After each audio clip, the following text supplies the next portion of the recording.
Tregon Esmaja tek Imam Buhariu, thot në kohën e pejgamberit alayhi salatu wassalam,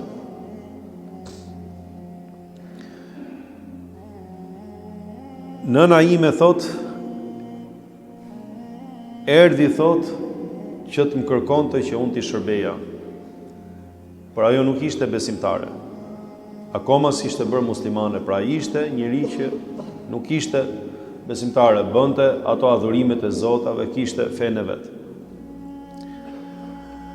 Dhe i thash profetit alayhi salatu wassalam, a ti shërbej nënës time, i dërguar i Allahut, duke qenë se ajo nuk është muslimane, ajo adhuron dikë tjetër përveç Allahut, bën mëkatin më të madh.